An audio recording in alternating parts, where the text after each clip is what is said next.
Baik, selamat pagi anak-anak. Jadi pada hari ini saya akan menjelaskan tentang sel elektrokimia. Nah, di video sebelumnya sudah saya jelaskan tentang sel Volta. Untuk kali ini saya akan jelaskan tentang sel elektrolisis. Nah, apa itu sel elektrolisis? Ini pengertiannya.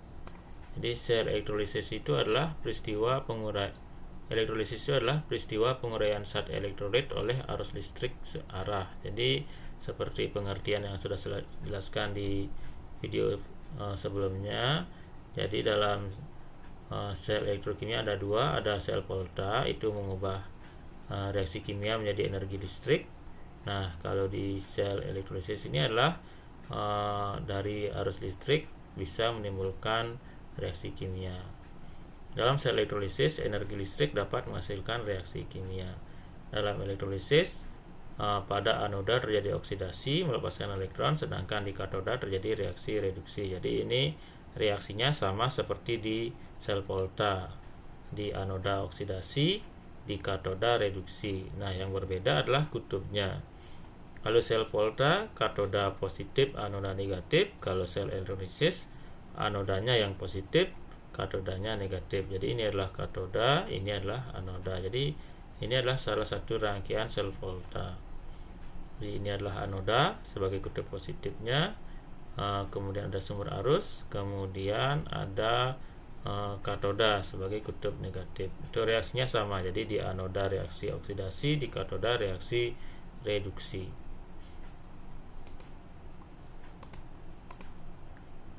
Nah, berikut contoh reaksi yang terjadi pada sel elektrolisis. Jadi contohnya di sini adalah elektrolisis dari larutan CuSO4. Nah, kalau CuSO4 itu terionisasi akan menjadi Cu2+ dan SO4 2-, sehingga dalam larutan ini akan ada Cu2+, ada SO4 2-, ada juga airnya. Nah, ketika nanti sumber arus ini dinyalakan, maka ion-ion ini akan menuju ke kutub yang berlawanan. Jadi seperti ini. Ketika sumber arusnya dinyalakan, jadi ion-ion akan mendekati kutub yang berlawanan. Jadi yang negatif akan menuju kutub positif atau di sini sebagai anoda, yang positif akan menuju kutub negatif atau ke katoda. Nah, ini seperti ini jadinya, sehingga nanti di anoda akan terjadi persaingan antara air, kemudian ion SO4 2- atau anodanya ini untuk mengalami reaksi oksidasi. Nanti mereka akan bersaing. Jadi anodanya, airnya, ionnya akan bersaing untuk mengalami oksidasi. Siapa yang menang? Nah, nanti tergantung dari potensial reduksi standarnya. Di katoda juga sama. Jadi di sini akan ada air dan ada ion Cu2+. Nah, mereka akan bersaing juga untuk mengalami reaksi reduksi. Nah, siapa yang menang?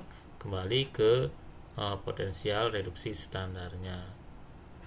Nah, berikut ringkasan bagaimana reaksi yang terjadi pada sel elektrolisis. Jadi dari persaingan tadi ada aturan-aturan yang bisa digunakan untuk mengetahui apa yang akan mengalami reaksi di katoda dan apa yang akan mengalami reaksi di anoda.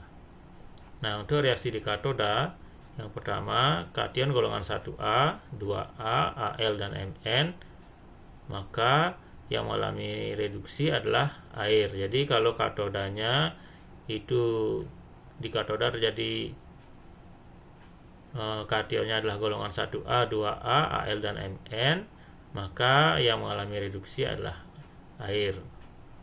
Nah, kalau kationnya selain kation nomor 1, maka yang mengalami reduksi adalah kationnya sendiri. Kalau kationnya adalah golongan ion H+, maka yang reduksi adalah ion H+-nya. Jadi saya jelaskan sekali lagi, kalau kation yang ada di katoda itu adalah kation dari golongan 1A, 2A, Al dan Mn, maka yang mengalami reduksi adalah air. Jadi reaksinya seperti ini. Kalau elektrosisnya adalah elektrolisis leburan atau lelehan, maka kationnya sendiri yang akan direduksi. Nah, kalau kation di katoda itu adalah kation selain nomor 1, jadi selain golongan 1A, 2A, Al, dan Mn, maka kationnya sendiri yang akan mengalami reduksi. Jadi reaksinya seperti ini. Nah, kemudian di anoda itu dipengaruhi oleh elektroda, jadi elektrodanya juga bisa jadi ikut bereaksi.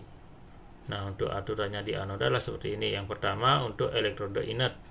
Inert itu artinya tidak bereaksi, jadi elektrodanya tidak ikut bereaksi. Nah, yang merupakan elektroda inert adalah C, Pt, dan Au, karbon, platina, dan emas.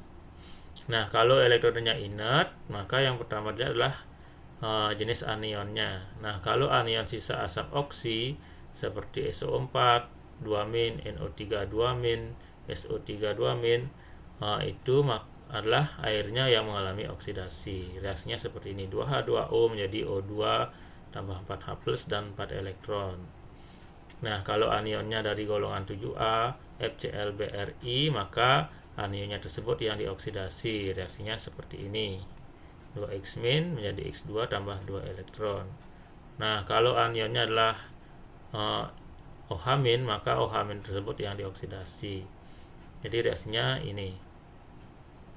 Nah, kalau elektrodanya tidak inert, jadi selain CPtAu ini, maka elektroda itu yang mengalami oksidasi. Jadi selain CPtAu, berarti elektrodanya yang mengalami oksidasi. Jadi M, misalnya ini elektrodanya M, maka M menjadi Mn+ tambah N elektron. Nah, saya kasih contoh. Misalnya yang pertama, larutan CaCl2 dengan elektroda karbon. Yang kedua, larutan NaNO3 dengan elektroda platina, dan seterusnya. Sekarang kita bahas yang pertama, larutan CaCl2 dengan elektroda karbon.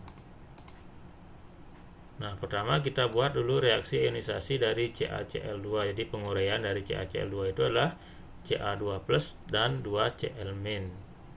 Nah, setelah itu tuliskan reaksi di katoda dan di anoda. Nah, untuk reaksi di katoda, perhatikan jenis kationnya. Jadi langkah-langkahnya seperti ini. Di katoda terjadi persaingan antara kation Ca2+ dan H2O. Nah, perhatikan ion Ca2+ ini adalah kation dari golongan 2A. Maka yang mengalami reduksi adalah H2O, sehingga tuliskan di sini reaksi reduksi dari H2O. Jadi pertama lihat jenis kationnya. Karena ini 2A, berarti yang mengalami reduksi adalah H2O-nya. Kemudian reaksi di anoda. Nah, untuk reaksi di anoda, hal-hal yang diperhatikan adalah seperti ini. Pertama, perhatikan jenis elektrodanya. Jadi di anoda terjadi persaingan antara anion Cl-, jadi anion Cl-, H2O, dan elektrodanya C. Nah, elektroda yang digunakan karbon, berarti dia inert, berarti dia tidak ikut bereaksi, sehingga yang bersaing adalah Cl dan H2O.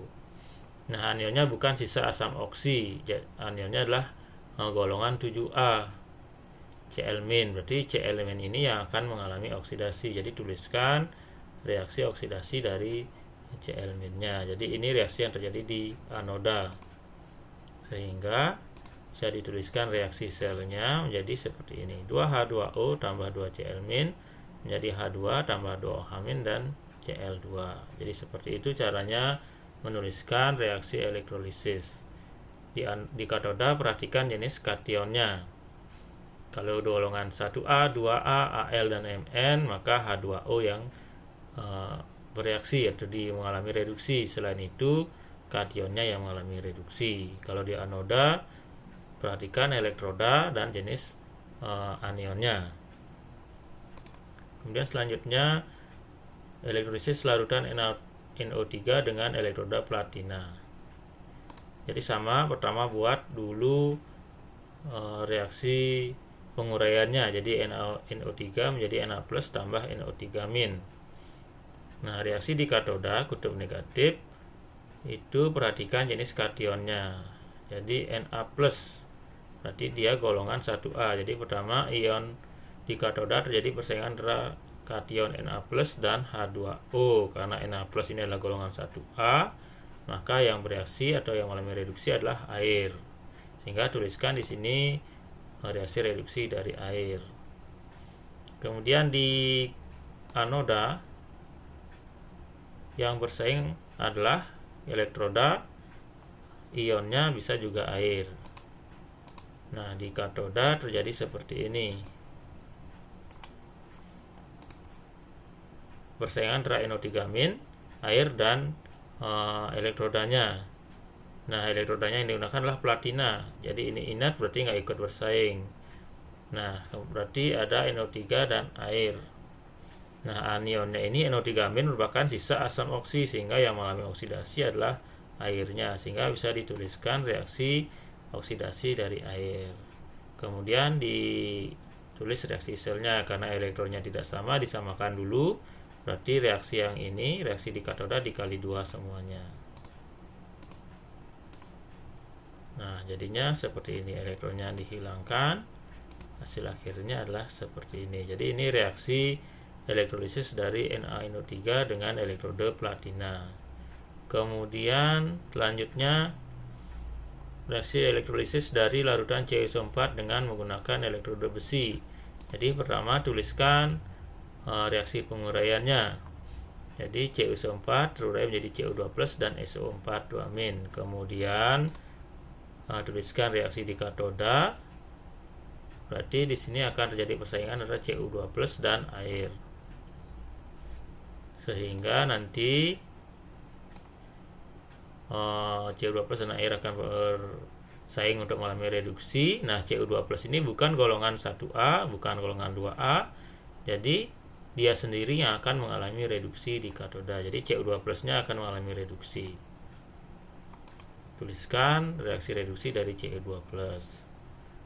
Kemudian di anoda, nah perhatikan elektrodanya. Elektrodanya adalah besi. Jadi besi ini bukan elektroda yang inert, sehingga dia sendiri yang akan mengalami reaksi oksidasi. Nah, ini reaksinya, sehingga bisa dituliskan reaksi selnya, elektronnya dihilangkan. Nah, ini reaksi selnya yang terjadi.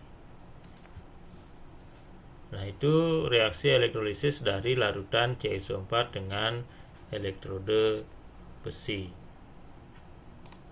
Baik, sekian penjelasan saya tentang sel elektrolisis. Terima kasih atas perhatiannya.